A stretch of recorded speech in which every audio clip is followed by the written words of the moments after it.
कल हम लोग जो चर्चा किए थे, बड़ा इंपॉर्टेंट चैप्टर पर चर्चा कर रहे हैं और अब उसका हम भारतीय संदर्भ देखेंगे। थोड़ा सा ये वैश्विक था, यूं कहें इंटरनेशनल था, लेकिन इसी में एक कथन के साथ इसको करेंगे और कह सकते हैं कि निरीक्षण का जो उद्भव है ना, वो इंग्लैंड से होगा, जो आगे चल के पर्यवेक्षण का रूप में परिवर्तित हुआ था। ठीक है ना।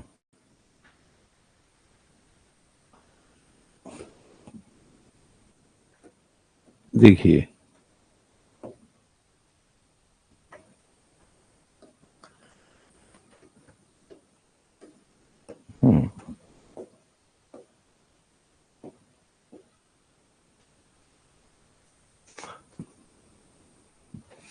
हम लोगों ने मतलब अब तक जो समझने का कोशिश किया था निरीक्षण पर्यवेक्षण, वो बहुत बार हो चुका है। उस शब्द का भाव, आशय, उसकी जरूरत, आवश्यकता, कहाँ क्या एग्जीक्यूट करना है, वो क्लियर है। लेकिन इसकी हिस्ट्री बताती है कि अगर एग्जाम में आता है कि निरीक्षण शब्द का उद्भव कहाँ से हुआ, तो उसमें अमेरिका, इंग्लैंड, भारत कुछ भी लिखे तो इंग्लैंड होगा उसका उत्तर। ठीक है। और जब आप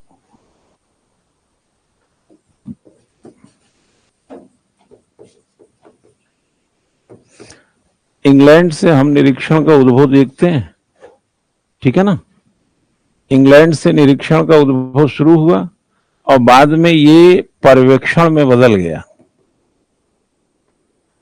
देखिए, पर्यवेक्षण में बदलने के कारण ये थे कि जैसे जैसे हमारी समझदारी बढ़ती गई, जैसे हम लोग कहते हैं कि कल्चर एंड सिविलाइजेशन, हम कभी प्रिमिटिव थे, आदिम थे पुरखे हमारे, और धीरे धीरे हम सिविलाइज्ड होते चले गए। जो मोटिव है निरीक्षण का, ये थोड़ी देर में आएगा अपने आप। निरीक्षण का जो मोटिव है वो बेसिकली था कि पहले रख रखाव पे ध्यान दिया जाए, है ना, और उसके बाद हम उन्नति विकास की बात करेंगे। अब हम लोग क्या करते हैं, सारी चीजों से मेंटेन है, तो हम लोग सीधे क्या बात करते हैं, बड़ा जेंटल सा बात करते हैं। पहले यायावरी जीवन था, आदमी लड़ता भिड़ता था, शिकार पे जाता था, हर चीज के बंटवारे में झगड़ा था। और जहां पर भी अभी भी चीजें कम हैं या दूसरे रूप में हैं या इतनी सिविलाइज्ड नहीं है, अभी भी वही व्यवस्था मिलेगी आपको। तो निरीक्षण में क्या था कि एक प्रकार से कल्चर हमारा जो था निरीक्षण का, वो हल्का सा भय, नकारात्मक ऐसी चीजों से था। धीरे धीरे हमने क्या किया, जेंटलनेस क्रिएट करके पर्यवेक्षण लाया। तो निरीक्षण सबसे पहले उदय हुआ इंग्लैंड में और आगे चल के ये पर्यवेक्षण का रूप ले लिया। इसीलिए कल मैं कह रहा था कि अब जिला विद्यालय निरीक्षक नहीं, जिला विद्यालय पर्यवेक्षक होना चाहिए। ठीक है ना। हर जगह नाम बदल रहे हैं, चपरासी का अनुसेवक आप कहने लगे, तो फिर ये ट्रेडिशनल क्यों। तो इसमें जो आपको लिखना है वहीं से हम आगे यात्रा करेंगे। भारत में निरीक्षण का विकास से, भारत में निरीक्षण का विकास से। तो इसमें एक लाइन पहले लिखिएगा, निरीक्षण का की अवधारणा लिखिए। निरीक्षण की अवधारणा का उद्भव इंग्लैंड में हुआ। वो जो पहले लाइन में है, पकड़ के चल रहे हैं ताकि आप कनेक्ट हो सकें।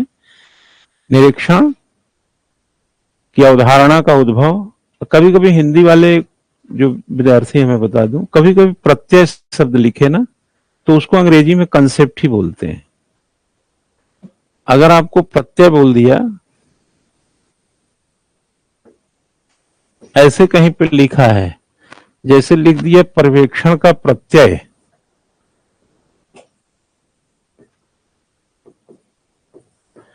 अगर यह लिखा हुआ है ना, पर्यवेक्षण का प्रत्यय अगर लिखा है, तो इसको आप कंसेप्ट ही समझ के चलिएगा कि ये कंसेप्ट ऑफ सुपरविजन कह रहा है, या इसको अवधारणा भी लिख सकता है।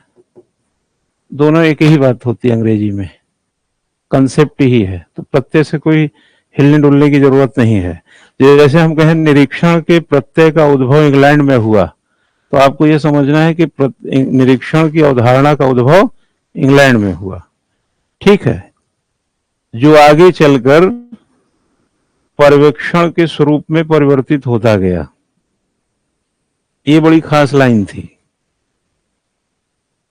लिखें, concept of inspection originated in England, which later transformed into the form of supervision।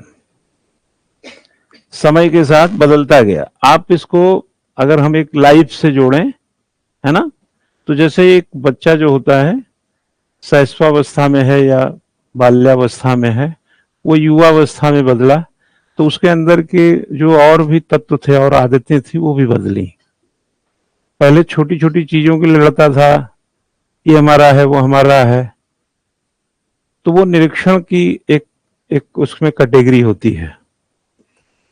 इसको टाइटल्ड करेंगे तो हम लोग जब 15, 17, 20 साल या पहले थे 9, 10 साल के, तो उसमें हमारी निरीक्षण की भावना होती थी। ये हमारी चीज कैसे छू लिया, तुम नहीं ले सकते, ये हमारा है वो हमारा है। बाद में जब हम लोग युवावस्था में चले गए या आगे और बढ़ गए, तो उसमें सुपरविजन की कैपेसिटी आ गई। हाँ हाँ ले सकते हो, को हमें जरूरत नहीं है, ले लो ले लो। तो हमने उसकी जरूरतों का भी ख्याल रखा, क्योंकि उसमें एक शब्द है करुणा शब्द। बचपन में हमें करुणा होती होगी माँ बाप के प्रति, लेकिन अपने वस्तु के प्रति ज्यादा होती थी कि गैर उसको छूने ना पाए। और जैसे जैसे हमारे अंदर मेच्योरिटी आती चली गई, हमने उस चीज को, जो तत्व नहीं थे, वक्त के साथ वाइबल हुए। तो आपने कहा कि मैं आपकी ये मोटरसाइकिल जरा आधे घंटे के लिए चाहिए, ले सकता हूं, आपको कहीं जाना था? नहीं नहीं आज मुझे कहीं जाना नहीं, कोई बात नहीं ले जाओ। और याद है बचपन में कोई साइकिल अगर खड़ी सी छू लिया, उसके लिए भी झगड़ा किए थे। चलाना तो छोड़ दीजिए, पटक के मारे थे कि मेरी साइकिल तुमने छुआ कैसे। तो ये वो निरीक्षण की भावना थी, सुपरविजन की नहीं। तो वही इसमें कह रहा है कि कंसेप्ट जो निरीक्षण का है वो धीरे आगे चल करके ट्रांसफॉर्म्ड हो गया किसमें, पर्यवेक्षण में। ठीक है, इतना समझ गए आप। भारत में निरीक्षण का विकास एक हेडिंग डालिए। अभी तक तो हम दुनिया में देखे कहां से आया, अभी भारत में।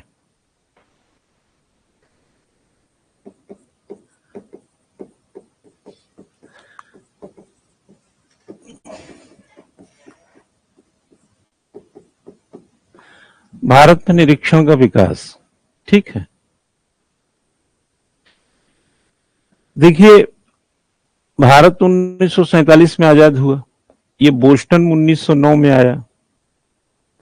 आप अगर इसके बारीक फॉर्म को जाएंगे तो अगला जो चैप्टर हम आपको एडमिनिस्ट्रेशन का लेंगे, 2 एडमिनिस्ट्रेशन है आपके, एक विद्यालय में प्रशासन है, एक तीसरा चैप्टर आप देखेंगे, तो अगला हम चैप्टर लेंगे तीसरा।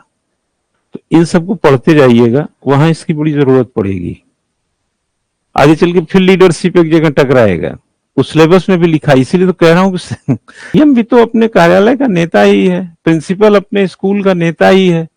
नेता का मतलब ऐसे झूठ फरेब जो नेता बोलते हैं उसकी बात नहीं कर रहे हैं। नेता नेता का मतलब है जो अपने अधीन लोगों को, अपने समकक्ष लोगों के साथ मिलकर सहभागी दृष्टिकोण के साथ किसी संस्था को, उद्देश्य को आगे बढ़ाता है। आगे भाई, हम पिता क्या होता है, घर का नेता ही तो है, लेकिन अपने घर का कोई नुकसान करता है, अपने बच्चों का नुकसान करता है? नहीं करता है। लेकिन वही नेता जब इंस्टीट्यूशनल किसी में जाता है तो वहां से प्रॉफिट लेने लगता है, निजी अपना ताकत बढ़ाने लगता है।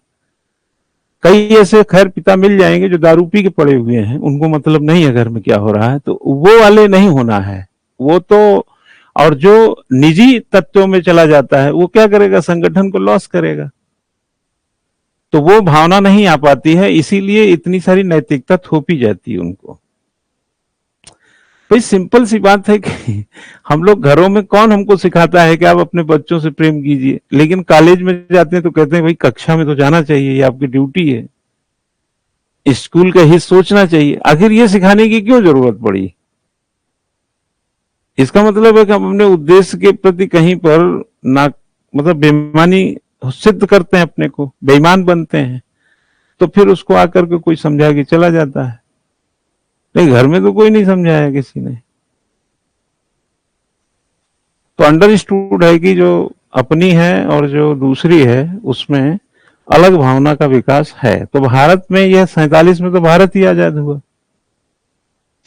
और आप देखेंगे निरीक्षण का जो इतिहास है, बूट के घोषणा में घोषणा पत्र था जिसको डिक्लेयर, आप एक डिक्लेरेशन कह सकते हैं, 1954, वहां से इसका आंख दिखती है। मतलब बाद में धीरे धीरे इसका हाथ पैर बनता है। जिस निरीक्षण की जो शरीर है वो अभी बन ही रहा है, और वो बनते बनते वो हमने उसको ढाल दिया पर्यवेक्षण में। जो अभी भी तलाश है कि अच्छा पर्यवेक्षक कौन है। जैसे हम गवर्नेंस क्या किया, हमने गवर्नेंस ले आए, हमने सोचा अंग्रेजों का गवर्नेंस बेकार है, ये गड़बड़ है, आजाद भारत का गवर्नेंस ठीक होगा, तो हमने एक आजाद भारत का गवर्नेंस लाया। लेकिन गवर्नेंस भी तो ट्रांसफॉर्म किया हमने, गुड गवर्नेंस में, ई गवर्नेंस में, पब्लिक वेलफेयर में, ओपन अप्रोच में, सेंसिटिवनेस में। तो हमने उसको भी तो ट्रांसफॉर्म कर रहे हैं ना। अगर हम 47 वाला गवर्नेंस लेके बैठे रहेंगे तो फिर तो हो गया काम। वैसे ही भले ही निरीक्षण सुपरविजन आया है पुराने से, लेकिन वक्त के साथ ये ट्रांसफॉर्म्ड हो रहा है। अब आप पहले जैसा हैकड़बाजी नहीं कर सकते हैं। इसलिए सिविल सर्विसेज भी, सिविल सर्वेंट से बढ़िया निरीक्षक कौन होगा? एक डीएम से पावरफुल निरीक्षक कौन होगा भाई? वो जो सबकी बाट लगा सकता है। लेकिन वो भी सिविल सर्विस, अब वो नहीं रह गया, वो सिविल सर्वेंट हो गया। सर्वेंट माने नौकर, सिविल माने सभ्य नौकर। पढ़ा लिखा है, सैलरी पाता है, गाड़ी बढ़िया बंगला मिला हुआ है, बट है वो नौकर। तो उसने भी अपने ट्रांसफॉर्म कर लिया, है ना, परिस्थिति के साथ। तो फिर हम लोग किस खेत के मूली हैं? तो निरीक्षण जो है धीरे धीरे पर्यवेक्षण में तब्दील। आप ठीक है नाम रख दीजिए, एक दरोगा को ही देख लीजिए, लोग धक्का मार के निकल जाते हैं, वो देखता रह जाता है। और आज से 20 साल 25 साल पहले एक दरोगा वहीं नस तोड़ देता। हम लोग गांव में होते थे, कहते थे राठौर दरोगा आया, राठौर दरोगा आया, लोग डरते थे गांव में। जैसे उसकी बुलेट की आवाज सुन के लोग शराबी सीधा चलने लगता था। अब तो दारू का बोतल उसी के सामने से लेके चला गया। इसका मतलब है चीजें ट्रांसफॉर्म हुई, पुलिस सर्विस में भी चीजें ट्रांसफॉर्म हुई। अब वो जैसे मैंने बोला ना, सब फ्रेंडली हो गए, क्योंकि आफ्टर लिटरेसी भी तो वैसी ही बढ़ी ना।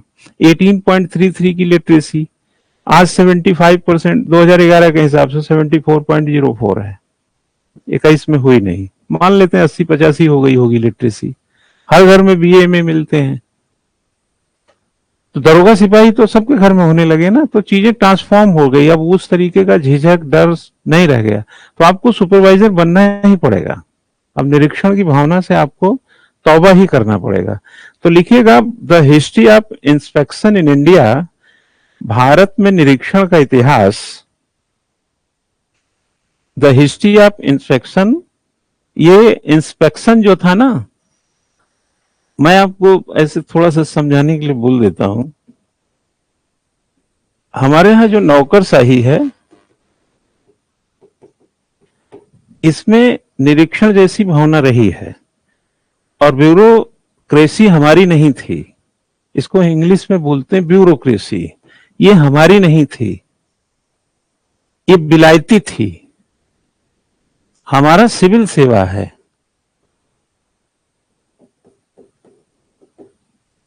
समझ रहे ना, सिविल मतलब सब सर्विस। हमने सिविल सेवा से सर्वेंट चले गए, सर्वेंट कर दिया इसको। एक प्रकार से ये स्टील फ्रेम की जो व्यवस्था थी, जो इससे टकराएगा चूर चूर हो जाएगा। आज जनता देखिए सिविल सर्विसेज से टकराती, सिविल सर्वेंट चूर चूर होता है। चूर नहीं होगा, पूछे क्यों? क्योंकि वो प्लास्टिक फ्रेम का हो गया, वो अपना डिजाइन मोल्ड कर लेता है। अब सिविल सर्वेंट क्या हो गया? प्लास्टिक की तरह हो गया, रबर की तरह। महिलाएं घड़ा लेके कलेक्ट्रेट में फोड़ने चले जाएं, आइए आइए बहन जी क्या प्रॉब्लम है, बैठिए बताइए। वो अपना देखेगा महिलाएं आई हैं यहाँ गड़बड़ हो सकता है, वो आपकी तरह हो जाएगा, सीढ़ी पे बैठ के खाना खाने लगेगा, मिड डे मील में जाएगा बच्चों के साथ खाना खाने। वो प्लास्टिक ही तो है, परिस्थिति के साथ मोल्ड कर लिया अपने को। अब वो कड़क बाबू नहीं रहता है, ऐसा करेगा तो सरवाइव नहीं कर पाएगा ना। और ब्यूरोक्रेसी हर तरीके से सरवाइव करना है। इसीलिए वारेन बेनिस ने 1965 में कहा था कि आने वाले 30 वर्षों में यानी 1995 तक ब्यूरोक्रेसी दुनिया से खत्म हो जाएगी, क्योंकि दुनिया के लोग इतने सिविलाइज्ड हो जाएंगे कि इनके अकड़पन को रहने नहीं देंगे। आईएएस ऑफिसर हमारे देश में ब्यूरोक्रेट है। 1965 में वारेन बेनिस ने कहा था कि इनकी अकड़ को या इनके जो तौर तरीके हैं इनको लोग बर्दाश्त नहीं करेंगे। 1991 में हमारे देश में 24 जुलाई को उदारीकरण आया। 24 जुलाई को उदारीकरण आया और हमारे सामने चैलेंज क्या आया, हमने अपने दरवाजे नहीं खोले दूसरों के लिए, हमने चौखट निकाल दी, आर पार कर दिया। अब आप कोई भी प्लान, कोई भी एग्जीक्यूशन की चुनौती कौन झेलेगा? जो ब्यूरोक्रेट है। अगर केदारनाथ में आपदा आएगा तो किसकी जिम्मेदारी है? यहां जो देहरादून में सो रहा है घर में उसकी? कलेक्टर, चीफ मिनिस्टर, यही तो करेंगे। कलेक्टर का हार्ट अटैक नहीं हो गया था क्या? नाम सुने हैं कि नहीं? विजय कुमार ढौंडियाल जी।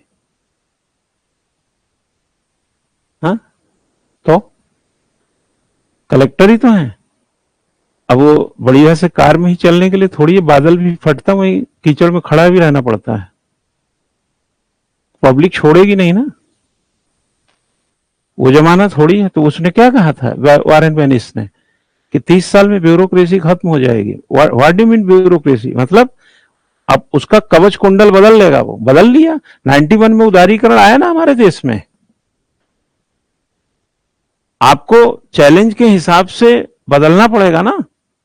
कुत्ता खदेड़ता है तो लंगड़ा भी जोर से भागता है, ये चैलेंज है उसका, तभी तो बचेंगे। तो हमने इसको बदल लिया। आज बदलते बदलते कहां तक बदल गए। आज हमारे प्राइम मिनिस्टर, चीफ मिनिस्टर को देखिए तो पब्लिक के सामने ऐसे ही रहते हैं, ऐसे ऐसे हाथ जोड़े ही घूमते रहते हैं।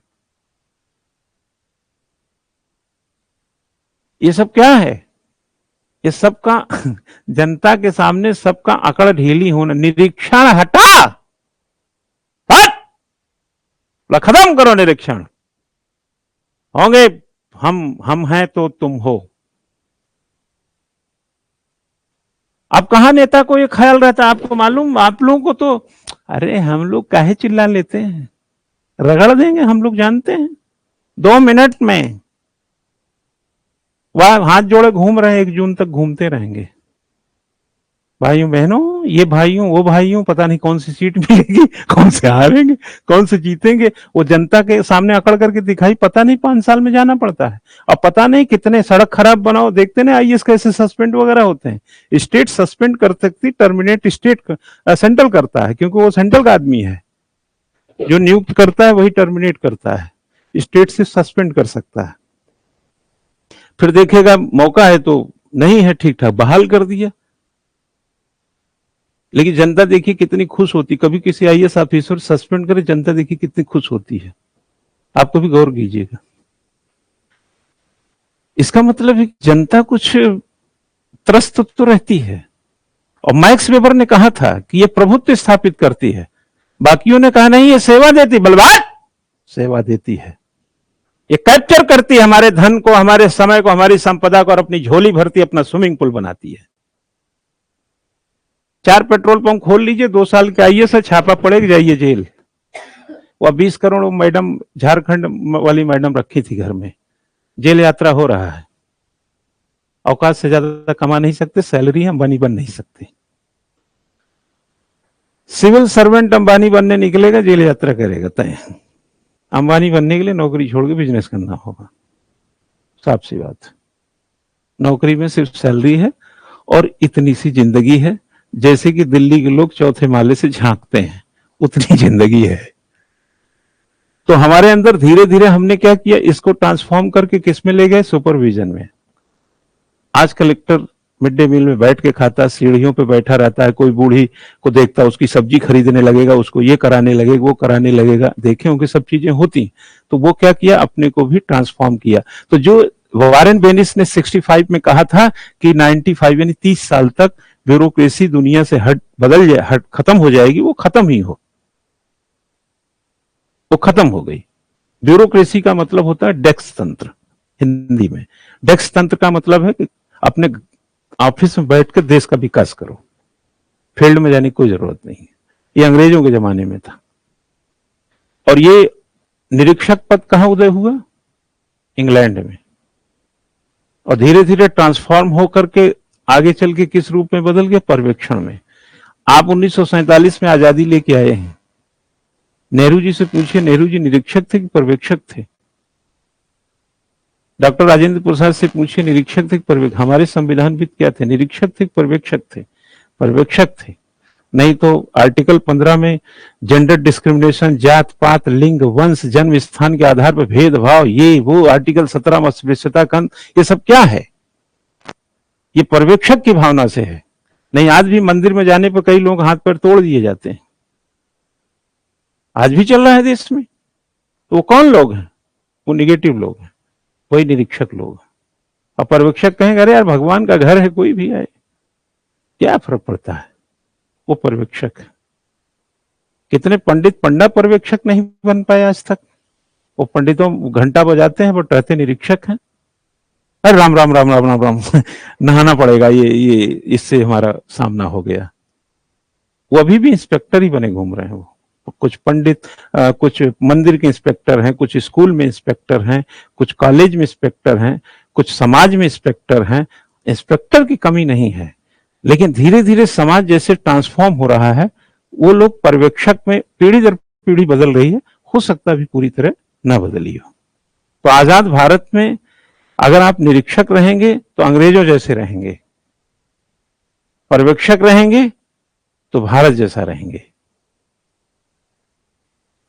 तो हम 47 में तो आजाद हुए, तो एक लाइन जो हम लिखा रहे थे, लिखिए, भारत में निरीक्षक के इतिहास का आरंभ वुड के घोषणा पत्र 1954 की संस्तुति के बाद होती है। The history of inspection in India begins with the recommendations of Woods, BUDDS, Woods कर लीजिएगा, वुड्स मैनिफेस्टो 1954। ठीक है, 1954, अकॉर्डिंग टू विच, जिसके अनुसार प्रत्येक राज्य में एक डायरेक्टर ऑफ पब्लिक इंस्पेक्टर की नियुक्ति हुई थी। डायरेक्टर ऑफ पब्लिक इंस्पेक्टर की नियुक्ति हुई थी। To which a director of public inspector was appointed in each state। आप लोक निरीक्षक भी कह सकते हैं हिंदी में, है ना। लोक निरीक्षक की नियुक्ति हुई थी। ठीक है, लिखिएगा, the service of the inspector, inspector का कार्य या फंक्शन ऑफ इंस्पेक्टर लिख दीजिए इंग्लिश में। The function of the inspector was to periodically, period से periodically, इंस्पेक्टर का काम सामयिक रूप से स्कूल और कॉलेजों की स्थिति का विवरण सरकार को भेजना होता था। ठीक है, स्कूल और कॉलेज का, हाँ ठीक है, बुड्स हमने लिखा है, आप डिस्पैच पूरा नाम लिख सकते हैं। एक पंत जी है, उन्होंने लिखा वुड डिस्पैच, है ना। वुड डिस्पैच वर्ड उनका पूरा नाम है, तो हमने बुड्स का लिख दिया, जैसे हमारा नाम सुशील कुमार है तो हमने सुशील से लिख दिया, वो बताना चाह रहे हैं नहीं कुमार सिंह भी है इसमें, है ना, आगे कहीं जिक्र कर लेंगे। ठीक है, क्या लिखा आपने?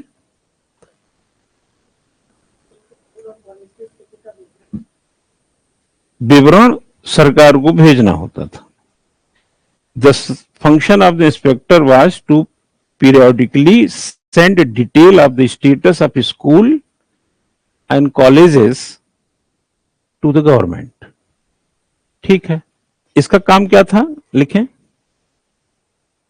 इसका कार्य परीक्षण करना। किसका? इसका काम क्या था? एग्जामिन करना, परीक्षण करना। ठीक है, एग्जामिन करना।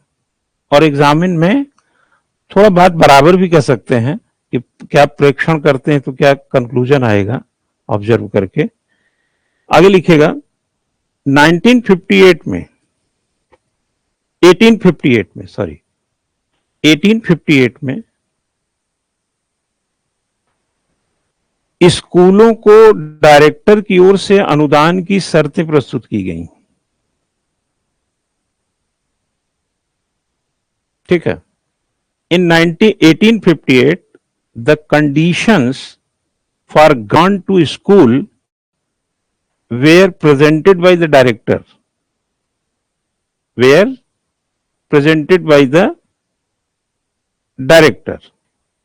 1858 है, वो ठीक बोले, वो लिखने में गड़बड़ हो गया, 1854 करेंगे उसको। ठीक है, आगे लिखेंगे इसी के अनुसार क्या है, अकॉर्डिंग टू विच, इसके अनुसार इंस्पेक्टर को स्कूलों का निरीक्षण और अनुदान की मात्रा निश्चित करने का भी अधिकार था। निरीक्षण करता था और ग्रांट क्या देना है इसको भी निश्चित करना था। According to which the inspector was also given the right to inspect the school and decided grant.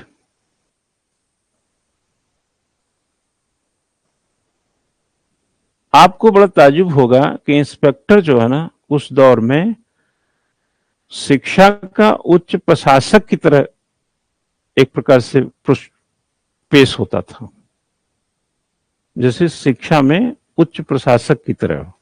और इसको अगर थोड़ा सा कोलैबोरेट करके आज के आधुनिक समय में देखें तो उत्तर प्रदेश का जिला विद्यालय निरीक्षक डिस्ट्रिक्ट में उसी तरीके की पूरे जिले में की पूरे जिले के विद्यालय के लिए वह उसी तरीके के अधिकार रखता है।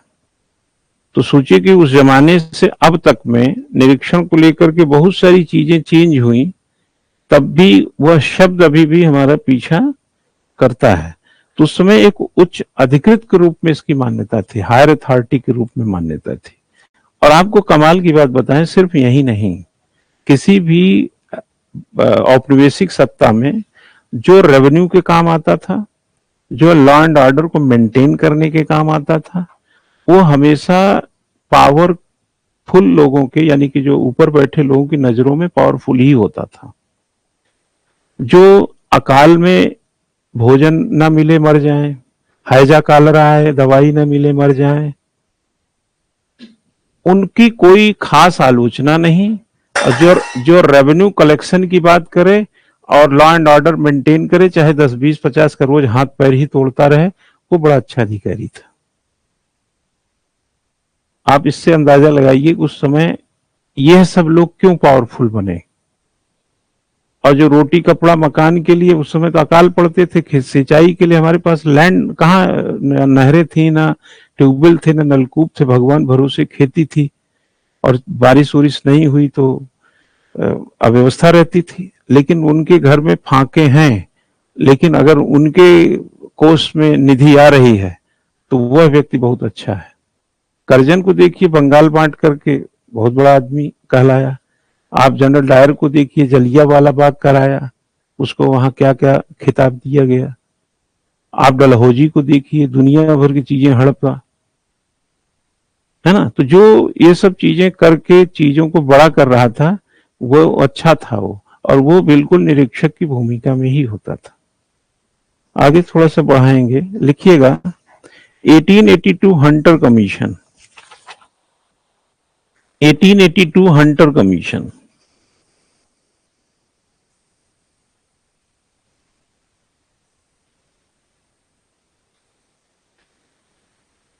इसका काम यह था कि जो ग्रांट सरकार दे रही है उसकी क्या प्रभावशीलता है ना, ये देखा भी जाना चाहिए। तो एक लाइन लिख लीजिएगा, 1982 में हंटर कमीशन की सिफारिश पर, हाँ 1882 सॉरी 1882 में हंटर कमीशन की सिफारिश पर इंस्पेक्टर का कार्य शिक्षण की प्रभावशीलता को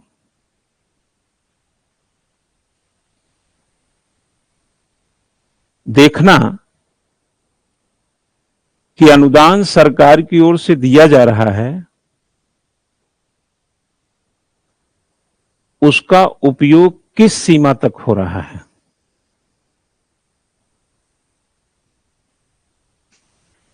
In 1882, on the recommendation of the Hunter Commission, in 1882, on the recommendation of the Hunter Commission, the job या the function of the inspector was to see the effectiveness of education in a such a way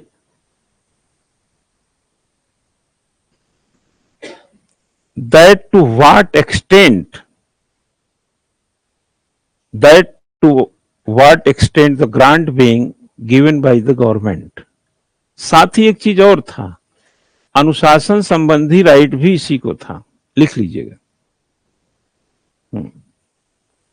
inspector were also given disciplinary power, इंस्पेक्टरों को अनुशासन संबंधी अधिकार भी दिए गए।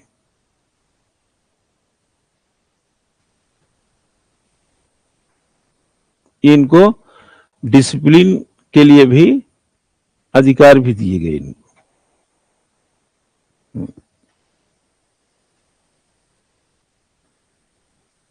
1908 1908 अब देखिएगा, आप ध्यान रखिएगा, इसको भारतीय राष्ट्रीय आंदोलन से थोड़ा सा जोड़ेंगे तो इसकी कनेक्टिविटी को और समझ जाएंगे।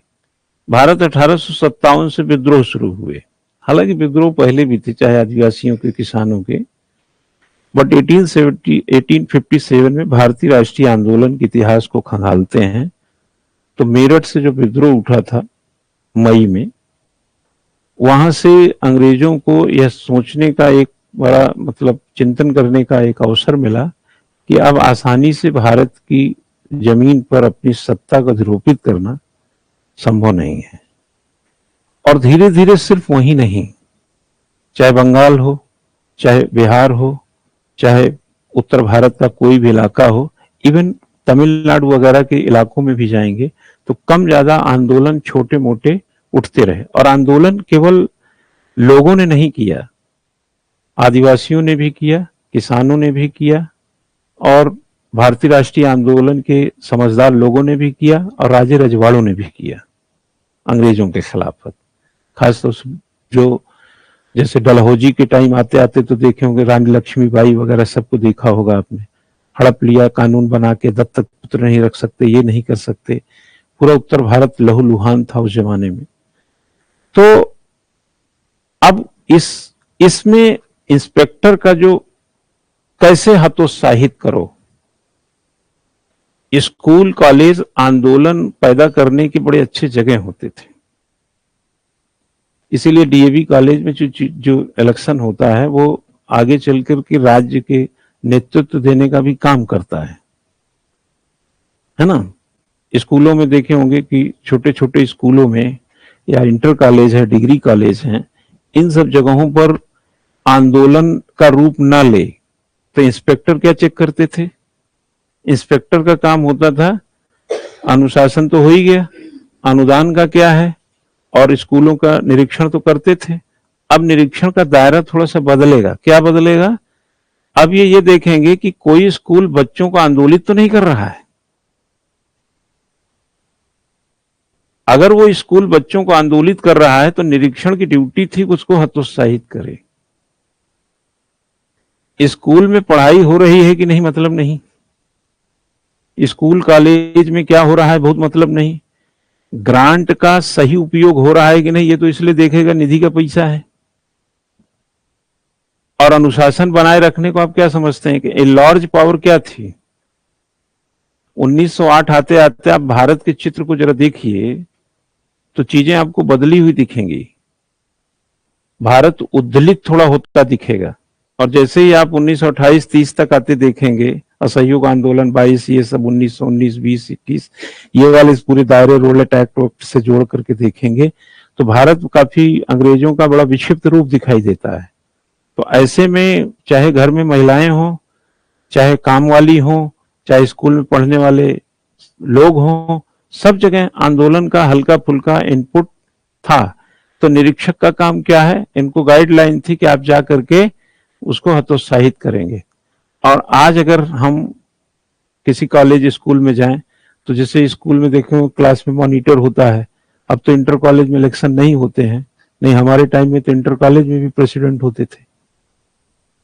तो वो प्रेसिडेंट भाई पानी की टंकी ठीक नहीं है, बच्चों का ये नहीं हो रहा है, वो नहीं रहा, थोड़ा सा तो कुछ करते ही रहा होगा। तो वो लीडरशिप आगे चल के बड़ा रूप ना ले तो यही खत्म कर दो, ये भी निरीक्षक की ड्यूटी में था। ये कब देखा गया? 1908 में जरा लिखिए। 1908 में बंगाल के स्कूलों में, बंगाल तो आंदोलन की जननी थी। बंगाल के स्कूलों में राष्ट्रीय आंदोलनों को हतोत्साहित करने के भी अधिकार दिए गए। अधिकार और बड़ा हो गया कि जाओ उनको मारो पीटो, सही करो उनको। In 1908, more power were given to discourage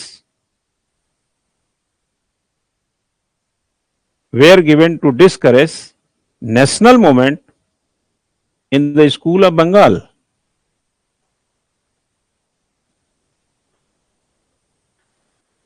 line बदल के लिखिए। 1919 सेडलर कमीशन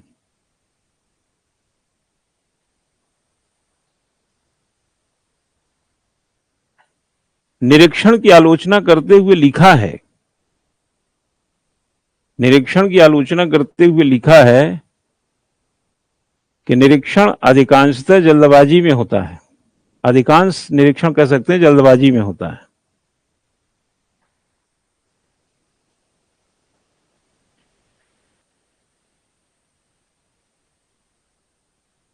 लिखिए, पाठ्य विधियों और व्यवस्था के संबंध में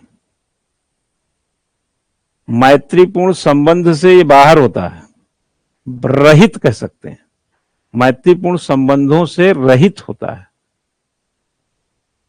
तथा आगे लिख सकते हैं पाठ्य विधियों और व्यवस्था के संबंध में मैत्रीपूर्ण संबंधों से रहित होता है। लिखें, criticizing the Sadler Commission inspection in 1919. Sadler commission ने निरीक्षण की आलोचना करते हुए it is written that the inspection is mostly done in hurry, जल्दी, हरी अप, जल्दी जल्दी कर लो, उनको करना तो है नहीं, जो आए हैं करने वो करेंगे। एंड इज डिवोर्ड of friendly relations, devoid word लिखेंगे ज्यादा अच्छा रहेगा,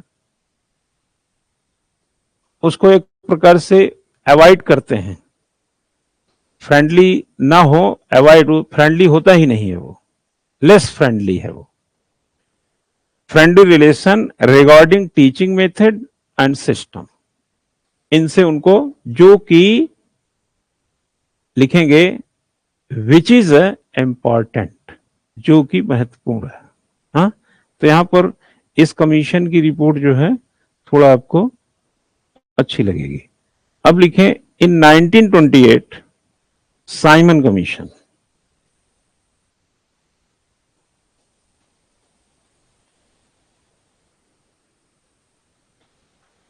देखिए मैंने क्या बोला था कि चीजें ट्रांसफॉर्म होती हैं, जैसा समाज मिलेगा लोग वैसा काम करते हैं। तो जरा इसमें जोड़ लीजिए, साइमन कमीशन की स्थापना हुई 1928 में। He drew attention to the shortcoming of the then school inspection. उसने तत्कालीन विद्यालय निरीक्षक की कमियों की ओर ध्यान दिया। उसने तत्कालीन विद्यालय निरीक्षक की कमियों की ओर ध्यान दिया।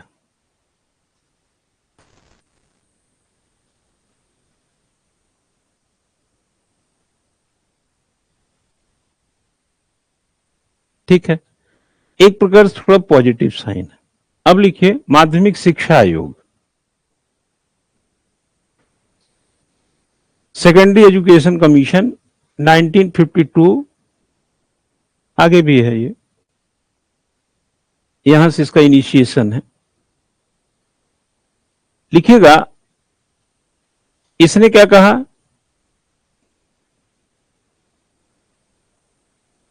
जो समय इंस्पेक्टर इंस्पेक्शन पर बिताते हैं वह कम है।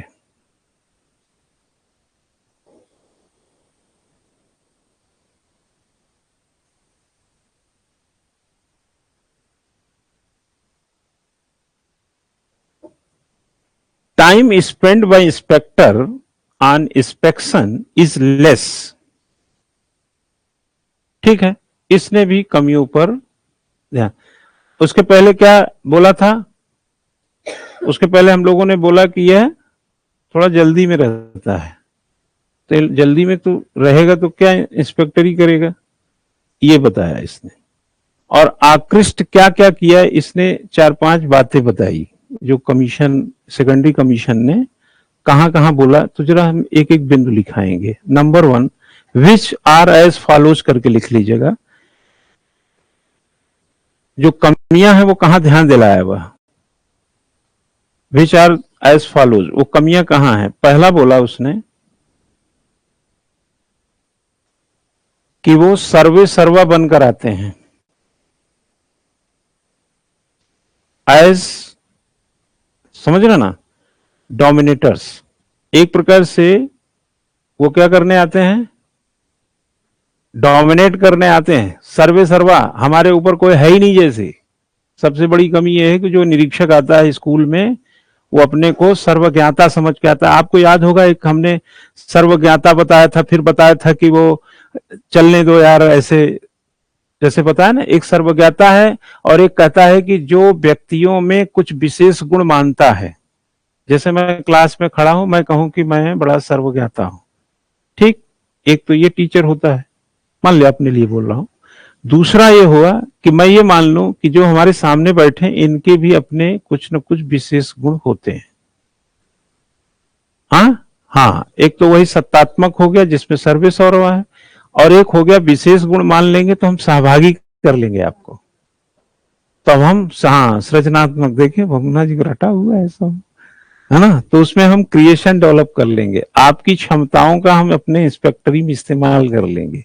और हमारा उद्देश्य क्या है, शैक्षणिक संस्था की व्यवस्था बढ़े, चाहे उन्नति विद्यार्थी के तौर पे तब होगा जो उसको पानी, बिजली, सुरक्षा, चिकित्सा सब मिलता रहेगा, मतलब जो भी स्कूल के दायित्व हैं, तो उसमें हम उनका सरोकार खोज लेंगे। तो ये क्या करता है, सर्वे सर्वा बनकर आता है। ये गलती बताई किसने, माध्यमिक शिक्षा आयोग ने। दूसरा क्या बताया, रचनात्मक ना होकर विध्वंसात्मक, नॉट कंस्ट्रक्टिव बट डिस्ट्रक्टिव, है ना। ये रचनात्मक नहीं होते, ये आते हैं तो स्कूल में एक नया विध्वंस पैदा करके चले जाते हैं।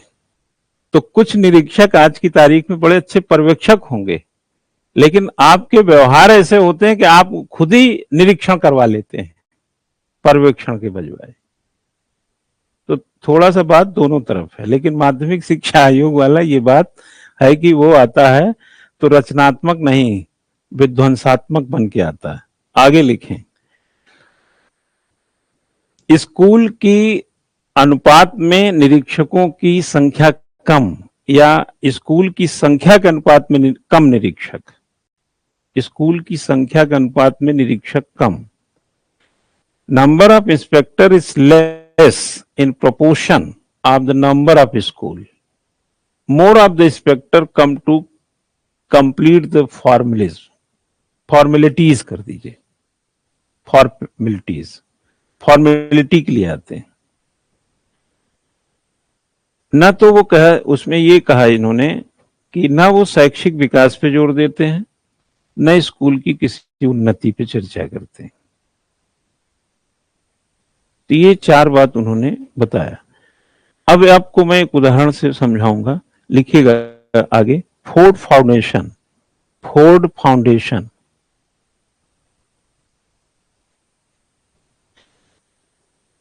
के तत्वावधान में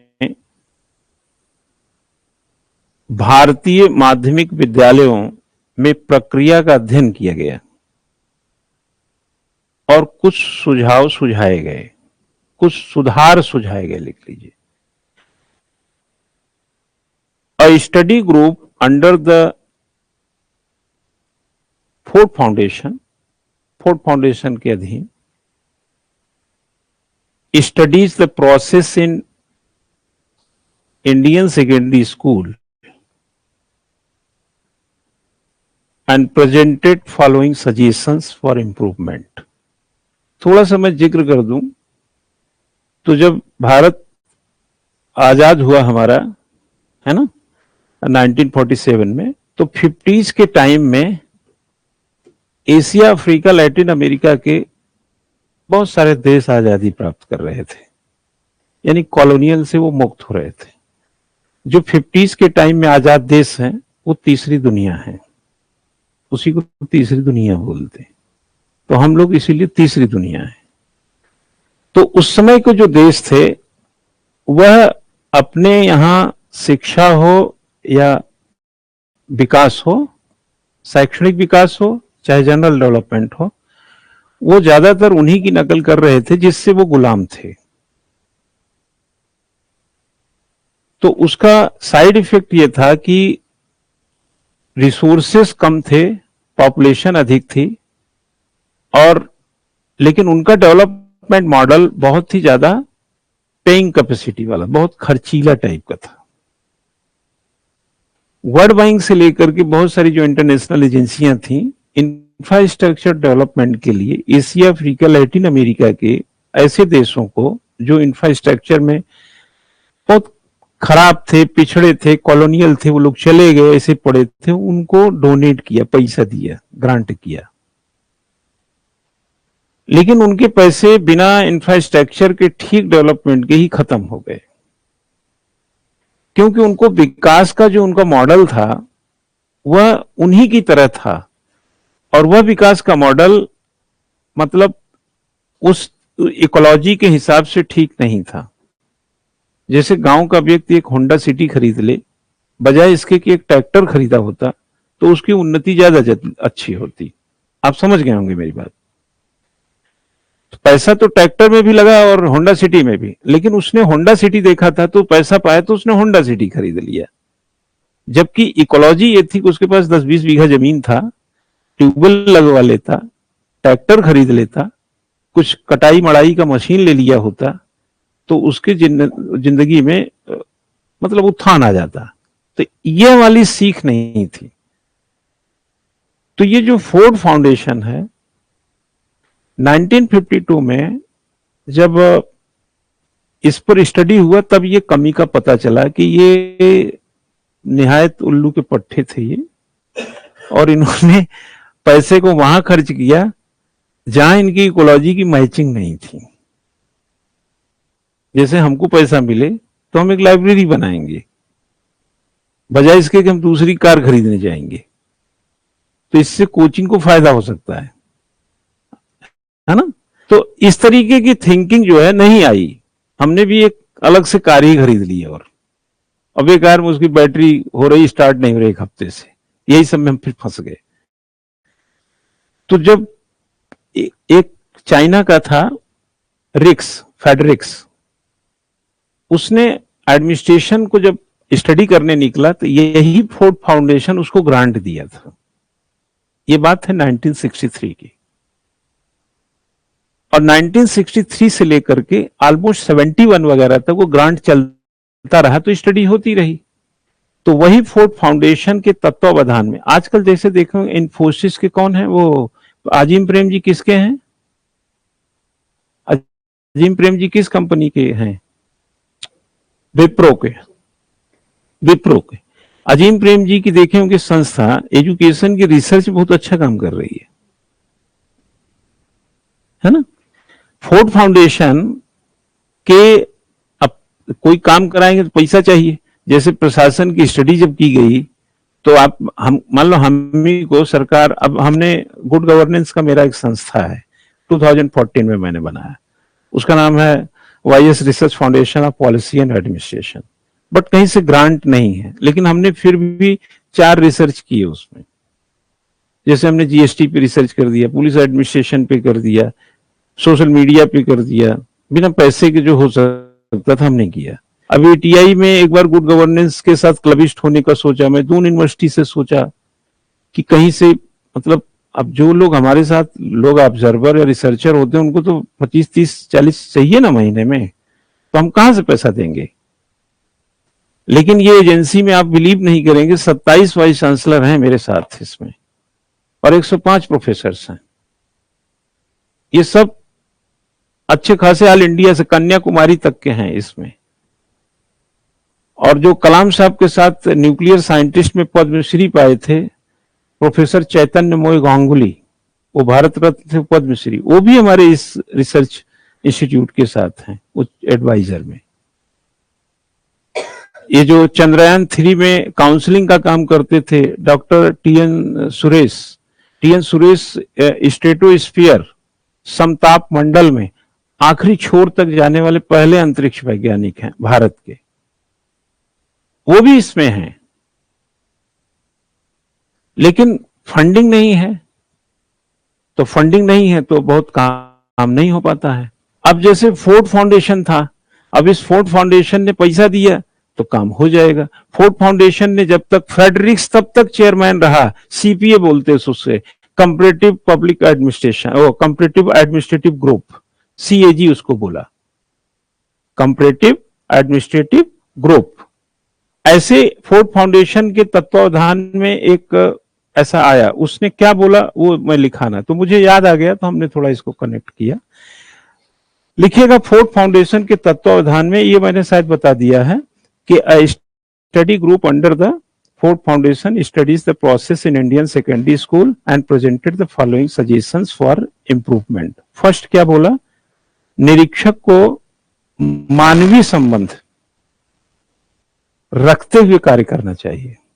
हाँ, चेंज देख रहे हैं ना, चेंज आ रहा है।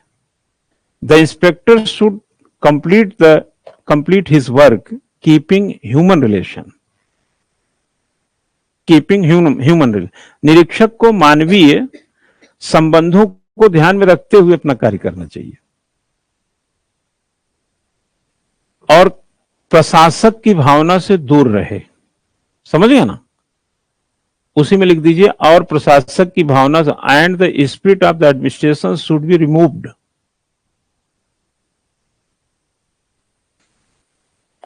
And the spirit of the administrator लिखिएगा, शुड बी रिमूव्ड, प्रशासक की भावना से दूर हो।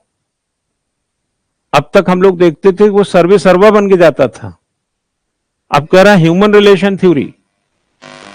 आगे इंस्पेक्टर का कार्य के बजाय, या इंस्पेक्टर के बजाय कह सकते हैं, इंस्पेक्टर के कार्य के बजाय सुझाव देने वाला हो, समझ रहे हैं ना आप। The inspectors job is make suggestion rather than जज,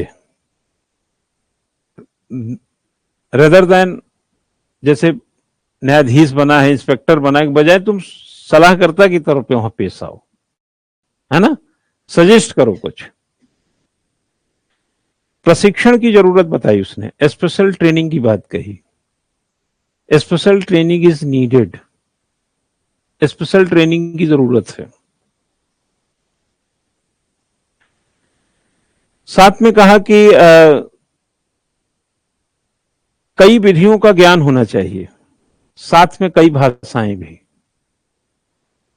inspectors should have knowledge of many methods, inspectors should have knowledge of many methods and should know many languages, और बहुत सारी जानकारी भी रखे भाषाओं का।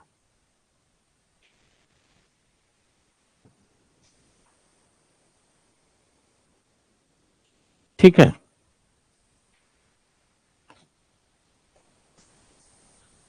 अब आगे आ जाइए, लिखिएगा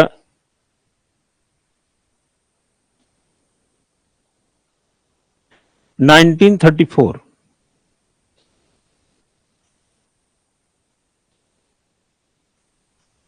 लिखिए 1934 में अंग्रेजी सरकार द्वारा दो परामर्शदाताओं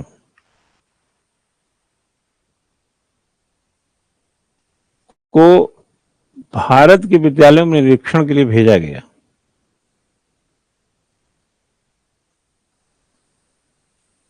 In 1934, two consultants were sent by the British government to inspect the School of India। दो परामर्शदाताओं को विद्यालय में निरीक्षण के लिए भेजा गया।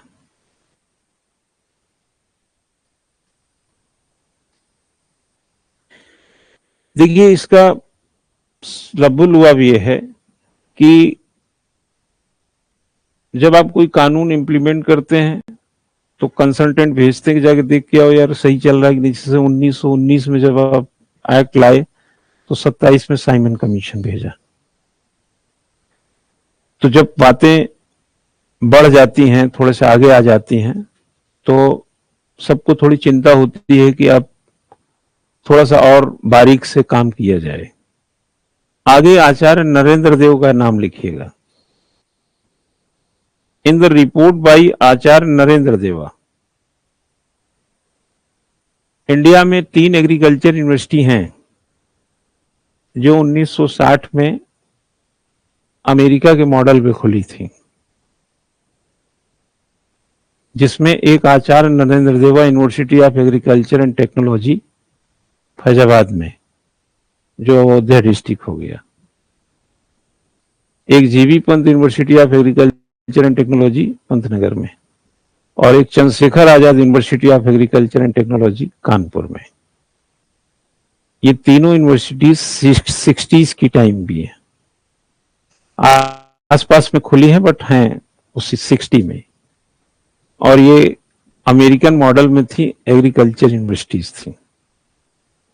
उसी में से एक आचार्य नरेंद्र देवा है। इन द रिपोर्ट बाई आचार्य नरेंद्र देवा लिखे, आचार्य नरेंद्र देव द्वारा प्रतिवेदन में निरीक्षकों के कार्यों को अत्यधिक परंपरागत और मशीनवत बताया गया, कि मशीनगत है, या वत लिख सकते हैं, मशीनगत। इन द रिपोर्ट ऑफ आचार्य नरेंद्र देवा, the work of inspectors was described as highly traditional and mechanical।